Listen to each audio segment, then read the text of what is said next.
Alrighty, hello and welcome to another LSBA video.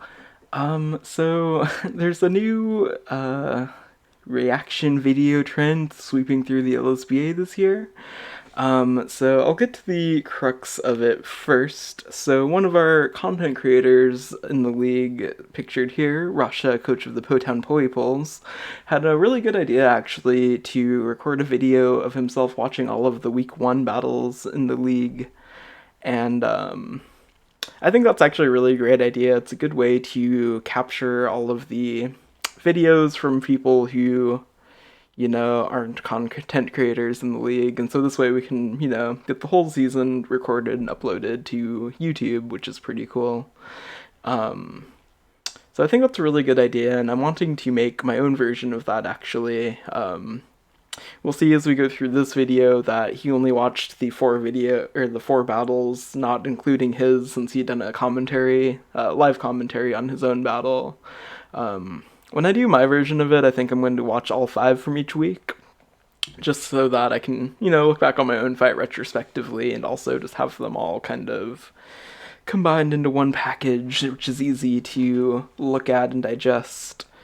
I'm going to move the camera over just a little bit here. There we go. But as we're going to see here, the video that we're actually reacting to isn't Rasha's video, but this is a video that Jack, Purdy Boy, coach of the Wenatchee Wobbuffets, made reacting to Rasha's video, which is titled,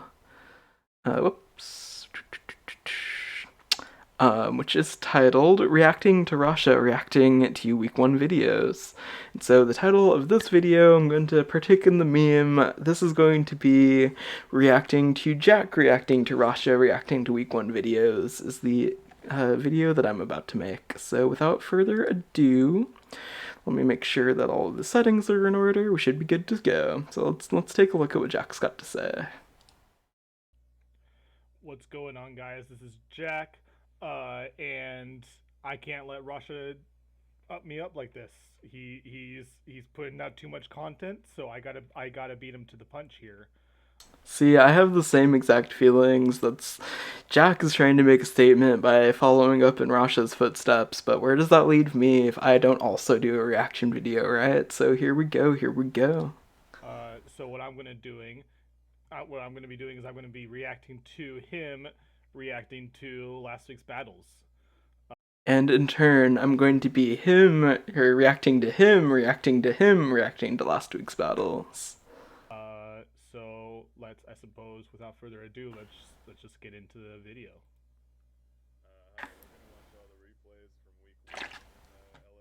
One thing that I will apologize for is that the audio balance in Jack's video is quite poor. This is one criticism that I will make. Rasha's original video's audio level was quite low, but I feel like Jack probably should have lowered his microphone volume to accommodate, so I apologize in advance. I know that the original video's audio is going to be quite low for the duration of this video.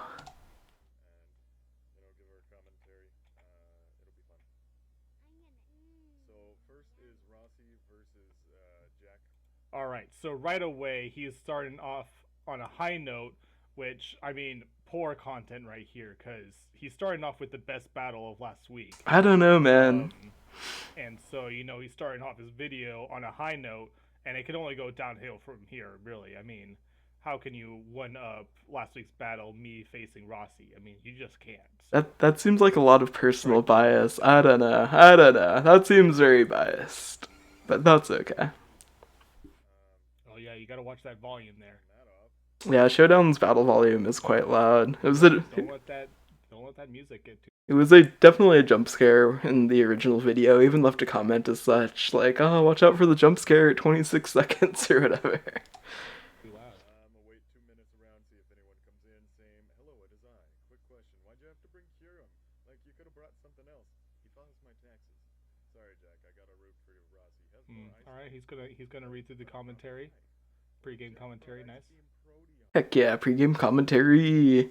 See, a lot of the times this will happen where the entire squad comes in to watch a battle, and so we'll just be BSing before the battle gets started, and sometimes often throughout the fight too. Spider-Man meme then. Protean. Yeah.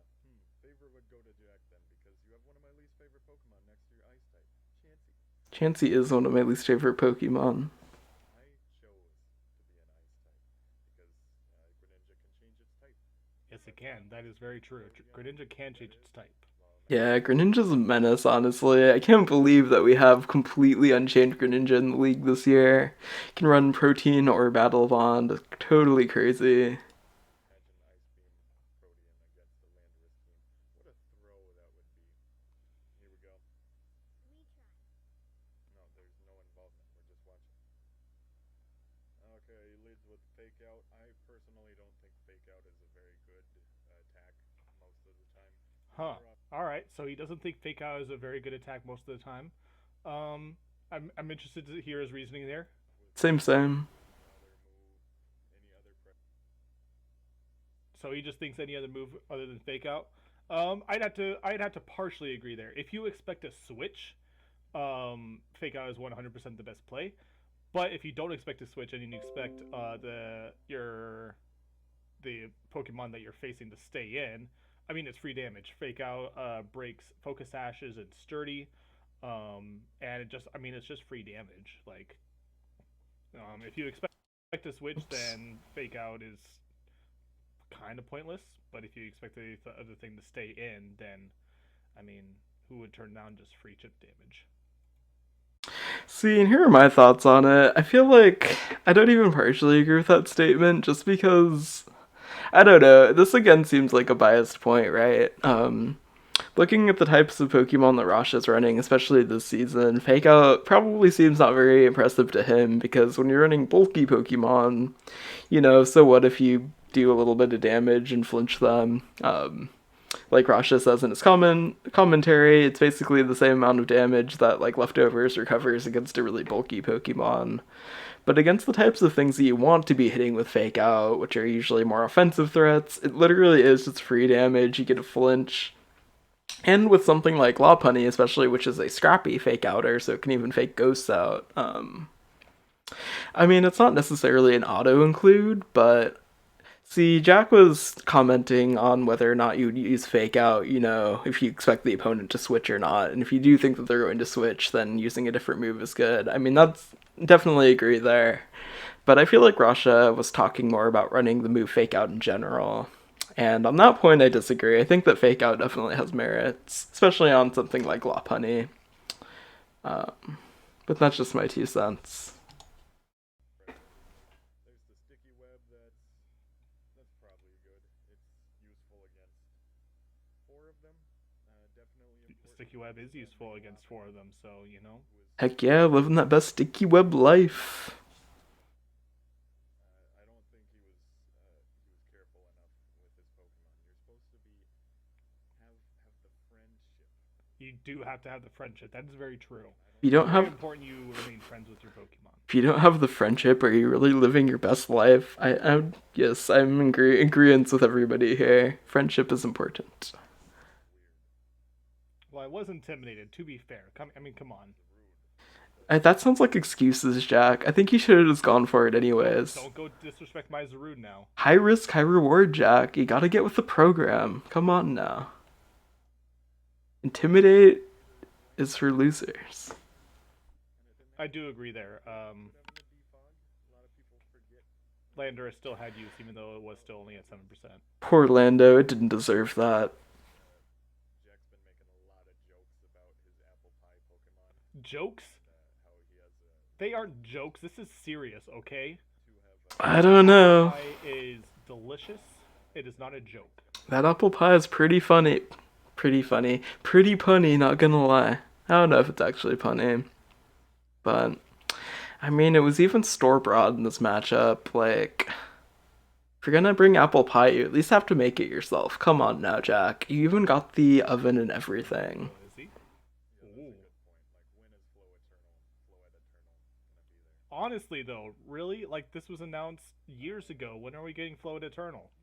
See, here's the thing though, Flood Eternal was never actually announced. It was data mined years ago, but they kept it in their back pocket. They technically haven't overpromised anything. They just were careless and didn't remove it from their game code. All the way back in X and Y though. That's what it is. It's so delicious. I don't know. I've seen better. I prefer What did berry you think pies was the myself. boring part of the match? I don't think you can Berry pies, like blackberry pie is really good. Marionberry's delicious. I haven't had a lot of raspberry, but I bet those are good too. Apple Oh, pie's you not bad turn though. not like good if you think your team is good. why is he Yeah, I was confused by that sentiment too. Interested to hear his reasoning behind that. U-turn is fantastic on offensive teams, at least. Well, no, on all sorts of teams actually. U-turn and volt switch. It's better than volt switch in some ways because it's not immune to anything. this goes back Again, that just feels like a point of bias where the type of, well, I don't even know. I was gonna say the type of team that Russia is using this year, at least, doesn't necessarily need a lot of U-turn because he can just safely hard switch things in. But if you are trying to maintain offensive momentum, then U-turn and volt switch and similar moves. Now there's flip turn and parting shot. All of the above can be good for you know making switches, especially when you're running a team like mine where you can't really hard switch things in because you'll die. on for a while, Hmm. and he does end up caving in and switching, but on that exact turn was the one he needed. Okay, that wasn't a cave in. If you watch my live commentary, I did predict the or I guess it wasn't live comment, it was post comment that I time. don't know, man. Um, I but don't I didn't know. cave in. I expected the paint split there because he was at a range where he could have gotten knocked out by another moonblast, so I knew he was going for the paint split there. So that wasn't a cave in, Rasha. Excuse Yeah, you. but what if Rossi was a mad lad and went for the T wave anyways? You would have looked pretty silly then, Jack. You would have looked pretty silly then. Mm-hmm. Won season 7, and Rossi here won season 6 and 5. Yeah, they do be champs. That did too much. Oh, Too yeah, much? That did not enough against Chansey. kind of. No, man, Chansey is super fat. That did just the right amount against Chansey, I think.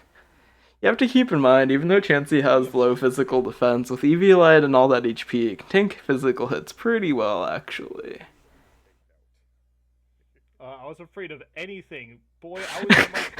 I had gone for 2 3. I was at .5 defense. Anything was going to take me out. Victini still had use. Nah, man, you just gotta take it, Jack. Victini is the champion. It could have done all the work. He's gotta believe hard enough. No reason he has close combat on this team. And I don't know. Defense de schmentz. If you just take out all the Pokemon, then you don't I need don't like the defense. monkey. If you no, there's no reason he shouldn't have returned. No, actually, so there was a reason to go for fake out there, because I was Scarf Zarude, and he knew I Right. was Scarf Zarude. Yeah. And if he, and so obviously I outsped. So if he didn't go for fake out, I would have killed him because I would have gone for a close combat. Right. Whereas, if he goes for fake out, I'm pretty sure fake out killed because I was at .5 defense. And then even if I did go on to Victini or Florges, he still nabs a kill because neither of those outspeeds. So Lopunny could go for another return after that. So fake out was absolutely 100% the play there. Big, big agree. Big agree. Fake out. Again, like But I won at that point anyways. There's just one more point of differential.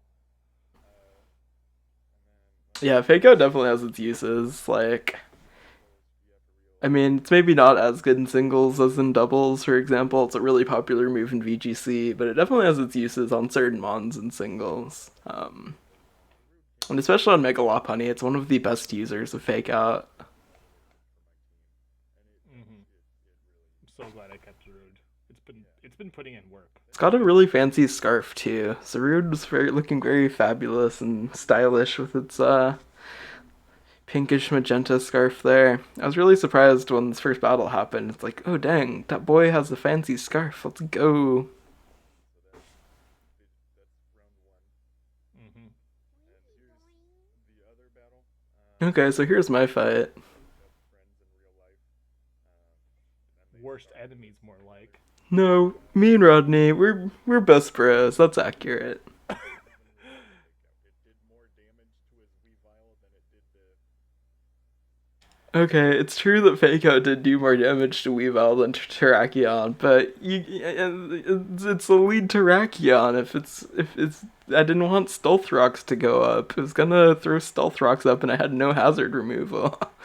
Actually, yeah, no, I ended up taking Rapid Spin off of Regieleki at the last minute, so if rocks went up, I couldn't take them down. So that was definitely worthwhile. Make up for the win. But it broke potential sashes, you know. Yeah, that's what I'm saying. I think you are. Fake out is definitely a valuable don't move. appreciate this disrespect to his Weavile. Like, Tapu Koko has Dazzling Gleam so often. That was a nice switch. Yeah, but the thing is that so in my live comment went over this. I muddled over that turn for a while.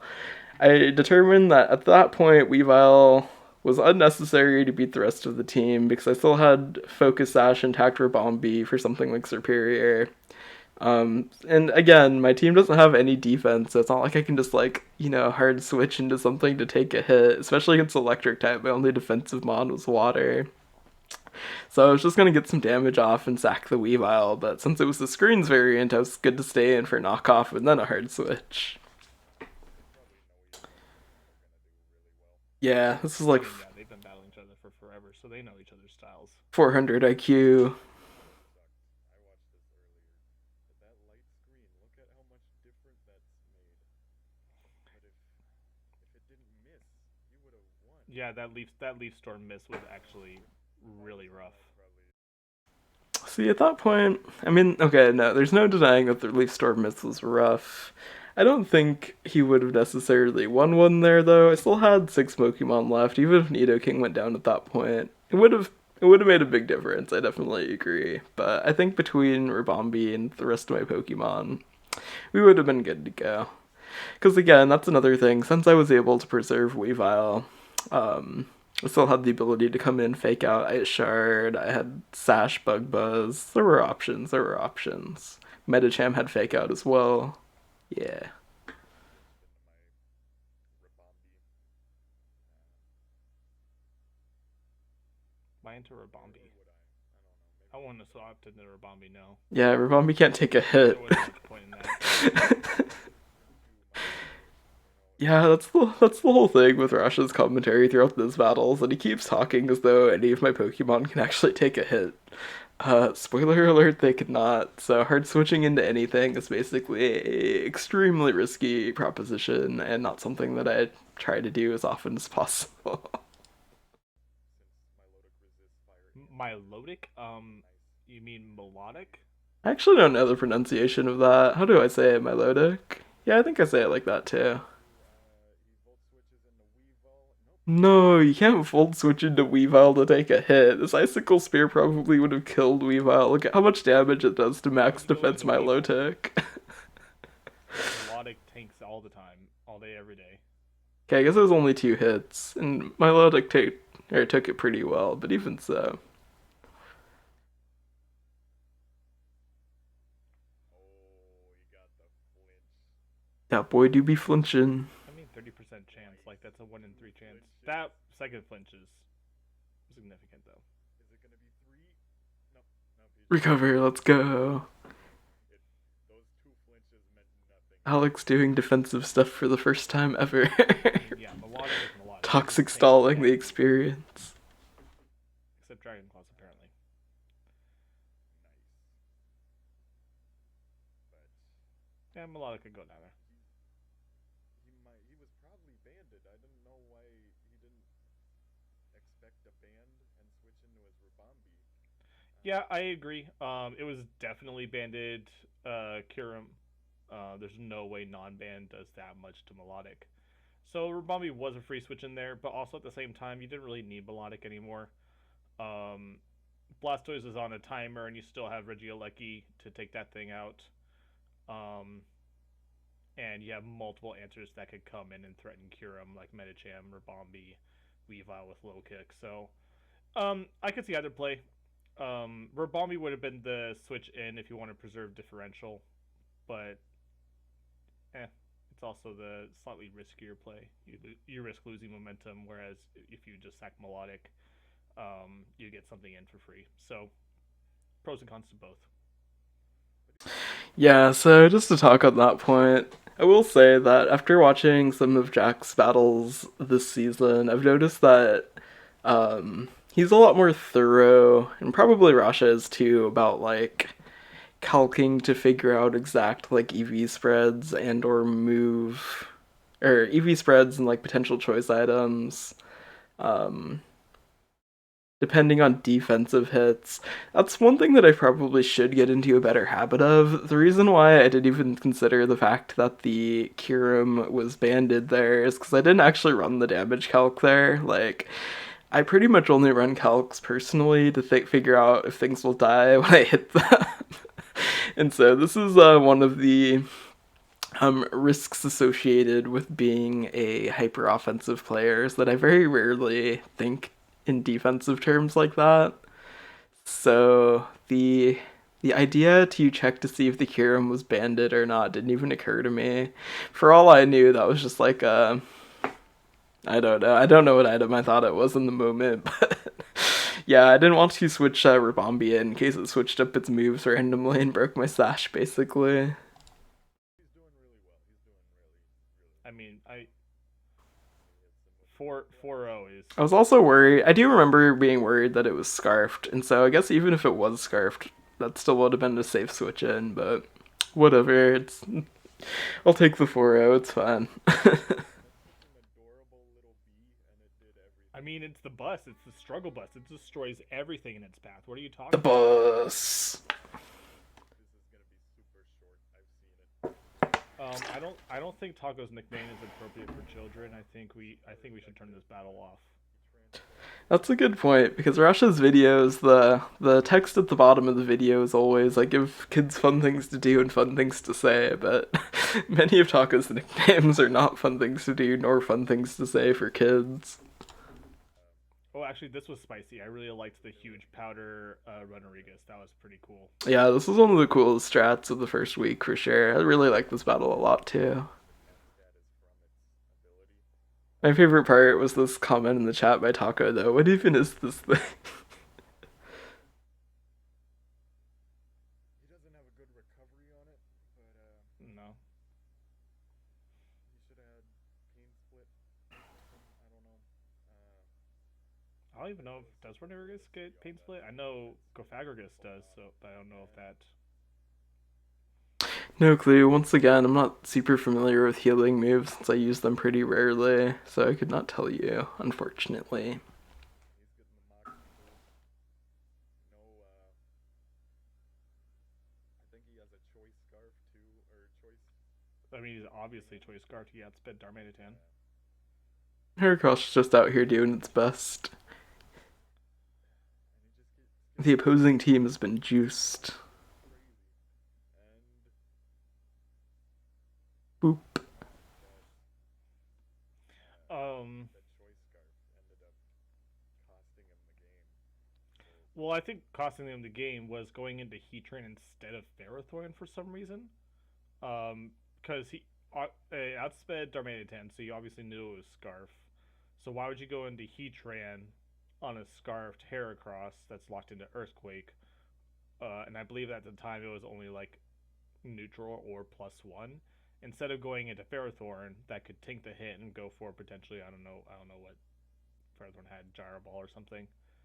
Um, just my little commentary. Anyways, back to reacting to Rasha's commentary.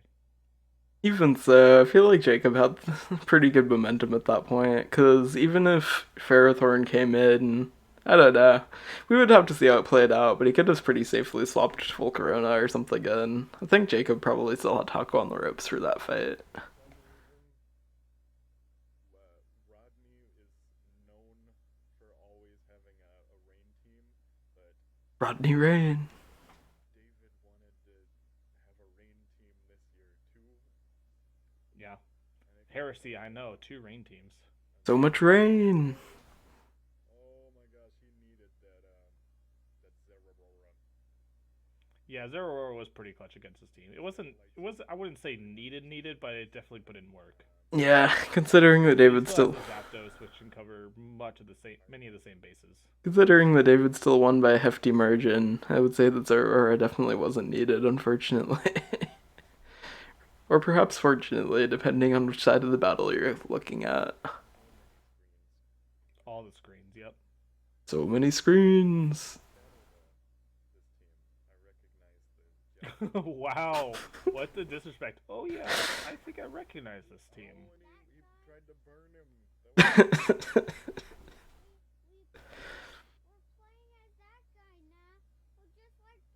Oh, and there's the wood hammer. The wood That hammer. crit was huge. He's not commenting on the wood hammer, but like, Grassy terrain where they're trying yeah, that crit wood hammer was absolutely massive. Yeah, David definitely just crit his way through this match, basically. Imagine putting up screens and then your opponent just nails you with multiple giant crits. Feels bad, man. We aren't either of these guys. Oh, he tried to do the brick break, but had like his spin blocker. Mm-hmm. And they both AKA his ghost type. AKA his ghost type. True. This is a correct statement. Okay, here comes the other big hit. This is brutal. Hammer crit through reflect. Needs waterfall. No, the crit definitely mattered. There was reflect up. There was reflect up. Oh my goodness. I mean, Celestial would also been a decent switch in, but I don't think Bulu was a misplay. Yeah, Bulu's a bro. Tapu Brolu.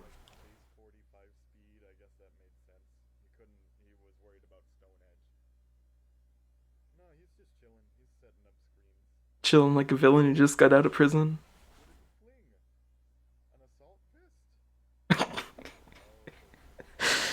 Oh, the assault vest fling, yes.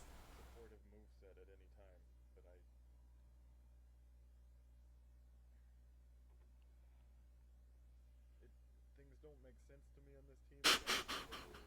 And I can't think about it. He is 4 parallel dimensions ahead of you. So many dimensions.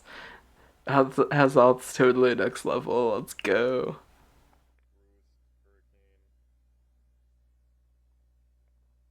Pew! Oh my gosh, he had thunder in the rain because he was expecting the rain to be provided for him. He just goes for another thunder into a ground type. Bold move, Cotton. Let's see if that pays off for him.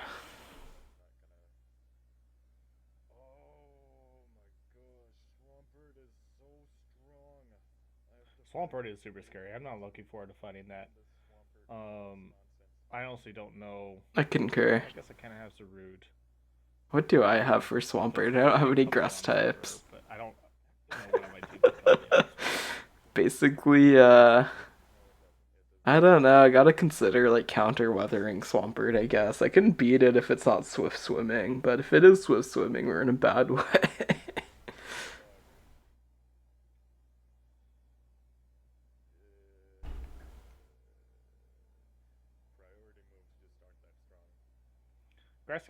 Grassy Glide is that strong when it's in grassy terrain. Yeah, Grassy Glide's disgusting.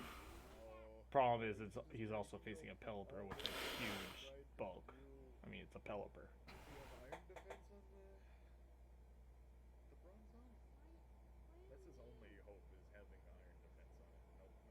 His only hope? I mean, he doesn't have hope. Like. Yeah, we could have got another differential point here potentially. Like, Bronzong ain't winning against, Swampert, but he might have been able to KO the Pelipper.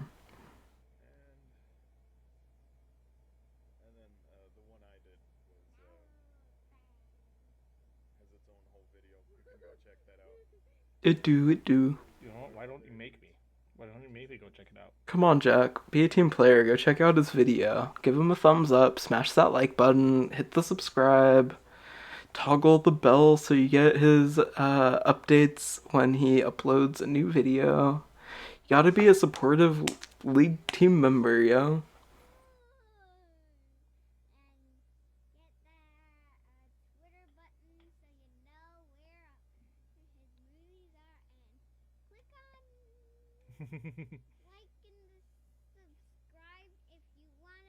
Rashe's little bro living his best life.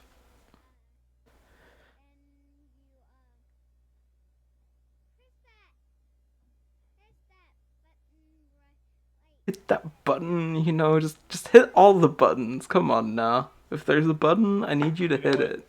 You know what? I said this his video started off on a high note and only gets downhill from here. But you know, this is a good ending note. You know It what? true, true. He'll go. Oh, You know, hey, you're welcome. You know what? You earned a like and subscribe. Hey, that's the way. That's the Um, way, bud. yeah. So fun times. Good video, Rasha. Uh, good commentary. I disagree with you on Fake Out. Same. Um, but yeah, I guess I'll see you around. Thanks, guys. See you around. And as you'll see, I am actually liked and subscribed to this video, so I didn't even have to watch a video to be convinced to support. I just did. Anyways, therein ends the meme. I see that Jack has done a similar style video reacting to Rasha's week 2 reactions. I think this will be my only react to a react video from here on out. I think I'm gonna do just my reactions, and we'll see if maybe Jack will react to my reactions as well. Who can say? Anyways, thanks for watching, and I will see you next time with my more genuine reactions to the first week battles. Thanks, and bye!